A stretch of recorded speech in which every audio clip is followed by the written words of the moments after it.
দারচিনিটা হচ্ছে একটা গাছের ছাল, তাই বাইরের দিকে ছালটা যত বেশি এবড়ো খেবড়ো তত ভালো, তত ন্যাচারাল। আবার অনেক সিনামন স্টিক দেখবে খুব সুন্দর প্লেন রোল রোল করা, সেগুলো আসলে একটু ভেতর দিকের বাকলটা, তাই তার মধ্যে যে পুষ্টিগুণ তেলটা থাকে সেই তেলটা অনেকটা কম থাকছে।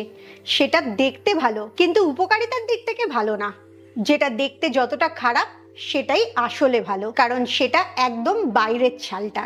এই দারচিনির সাথে ওজন কমার একটা নিবিড় সম্পর্ক, আর এটা স্বাদও একটু মিষ্টি মিষ্টি হয়, অনেকেরই খেতে খুব ভালো লাগে। আসলে দারচিনিটা যেটা করে, তোমার খাবার থেকে, বিশেষ করে কার্বোহাইড্রেট থেকে যে সুগারটা রক্তে ছড়ায় সেই সুগারটাকে নিয়ন্ত্রণ করে। আর বেশিরভাগ ক্ষেত্রে এই সুগারটাই চর্বি হিসেবে তোমার পেটে বা অন্যান্য জায়গায় জড়ো হয়ে যায়। তাই সব সময় দুপুরের খাবার বা রাত্রে ভারী কিছু খাবার থাকলে তার 30 মিনিট আগে যদি তুমি দারচিনি ফোটানো জলটা খেয়ে নাও, তাহলে সুগারটা স্পাইক করবে না, আর এর কারণে তোমার চর্বিটা কম জমবে। এখানেও বলে রাখি, তুমি দারচিনি খেলেই রোগা হয়ে যাবে না।